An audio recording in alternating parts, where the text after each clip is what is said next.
cloud. Hi, everybody. So I want to introduce you to Norma today. Norma is a really friend of mine, and we're going to talk about love versus fear. And how that translates is sovereignty equals love and fear equals victimhood. So you don't want to be a victim. So we're just going to chat about that today because it came up in one of our conferences, and we're going to talk about the word tribe and what that means. And we're going to talk about constriction versus growth and what culture is and all of that stuff. So I would like to invite Norma to tell us a little story about when she was on Halloween and she went to a party and what happened that day. Yes. Hi, honey. Thank you for having me here. I'm so excited to be here. I'm so glad you're here. So I had mentioned to you before that, my husband and I went to a Halloween party around 5, 6 years ago. And he was dressed up as a werewolf and I was Little Red Riding Hood. We didn't see anything wrong with that, right? It was just a costume. We showed up to this party and one of the girls that was in our friends group immediately said, "What are you wearing?" to my husband. And my husband goes, "A werewolf costume." And she says, "No, you have blackface on." And my husband is like, "What is that? What? I don't understand." Irish. So he's Irish. He didn't even know what it was. He's Irish and I'm Mexican, right? And he says that and he turns to me and he's like, "Norma, what?" I'm like, "I don't know. I have no idea." And we, Google it, I guess. At that moment, we were outside of a club ready to go into this party at a club here in San Francisco. And the girl, the friend group, she says, "You have to take that off, right now." And we were so startled by it and we had no idea that. So we ran next door to a store and my husband bought wipes and he wiped his face off. And we were both it was a very weird feeling. We didn't know what it was and we thought we had done something wrong without knowing we did something wrong. And they started kind of bullying us and it wasn't a good feeling, right? Because in our hearts, we had no idea. We didn't know about this whole thing. So, well, and you had painted his face brown, right? So he had because he was supposed to look like a werewolf. Like a werewolf. Yeah. So we didn't see anything wrong. Either it was paint, brown paint that I painted on him, or it was going to be a mask, right? Either or. He was dressed up as a werewolf, an animal. So we didn't see anything wrong with that. Well, and in my mind, there is nothing wrong with it. And the thing is that there's so many triggers for people. So if you feel like a victim, then you're going to be triggered by that. Yes. So, and you're going to make it into something bad when he was just trying to look like a dog, basically. Exactly. Yes. And it's a children's book, in our minds, we didn't see anything wrong with that. Right. Well, and I don't see anything wrong with it either. I just think that there's been so much put out by society or by, the people who have been creating the culture to divide everyone, that's another way to divide. So if you're a victim of some other person or some other race, then you're going to feel division. You're going to feel less than, and you're going to fight back. So really what this whole show is about is if we want to be galactic citizens, or if we want to feel like we are one and we are one world, like everybody in humanity actually is equal and matters just the same, Exactly. then we have to act like it.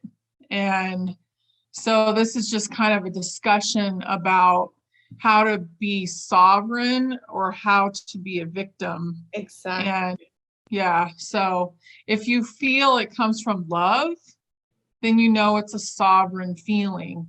If you feel it comes from fear, then you know it's a victimhood feeling. Yes. And what else did I want to say? Oh, another thing too is most of our history has been hidden from us. Who knows where we came from? We're supposed to have 22 alien races within our own body. So, what about that? Like, just think about all those things like when you're going through the day. And then we all want to remain sovereign. I mean, this group that's listening to this, they want to remain sovereign. And Yeah. they know a lot about this already. But even putting on this is interfering with your sovereignty. So if somebody's making you do that, or you feel like you're being made to do that, if you're doing that for your own convenience, or if you're, woodworking or doing whatever, then that's a whole different story. Yes. But it's just to spark the thought of what is sovereign and what is not. And I want to be myself and me, and I matter. So I'm going to go out into the world and act like I matter and It's not like care what everybody else thinks. exactly. It's like how I had told you before, the first time that I met my spirit guide, one of my spirit guides, like 25 years ago, he Mm-hmm. whispered the words in my ear, just be you. And I had forgotten about that. And then 25 years later, I reconnect with him and he said the exact same words in my ear, just be you. So I go about the world being me and loving everyone because if I love you, I love me. And if I love me, I love you, right? We're all one.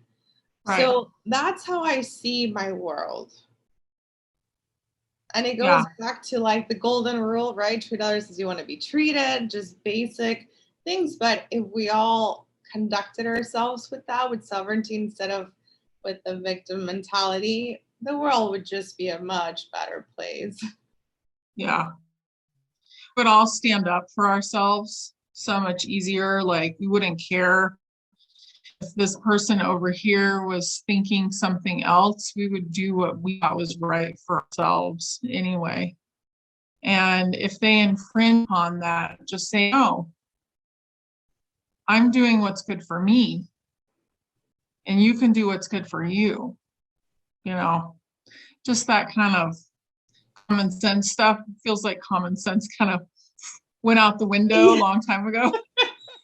I know, a long time So, ago. yeah. So just having that be back in the world would just be such a beautiful thing. And there's such propaganda of, brainwashing and different things going on with the news or with your social media or whatever it is. If it's coming in and you don't feel like it feels good for you, then it isn't for you. Just stop doing it. Exactly. Oh, We have the power yeah. to create boundaries.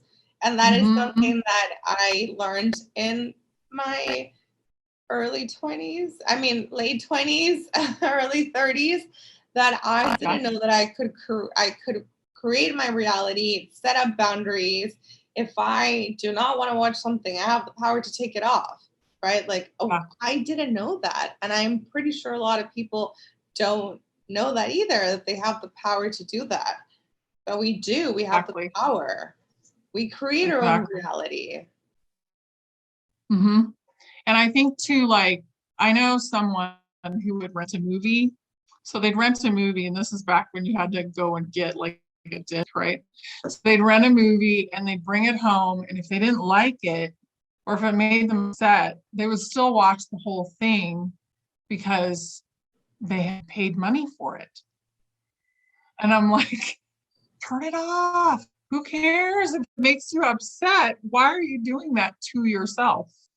It's kind of the same thing. Like if you're watching something or if you're participating in something or whatever you're doing is causing you to drop, then just walk away. Exactly. Have to I continue it. I yes, I agree with that 100% because we have the power, right? No one is forcing us to stay, to remain there. I had previously mentioned to you about I've been sober for 3 years and I'm part of a lot of sober groups. And one of the groups had a very intense discussion one time about the word tribe. And I'll bring that up right now because, I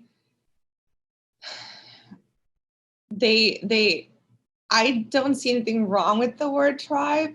I love the word tribe, and I always say like, "Oh, I found my tribe. Like you guys are my tribe, right?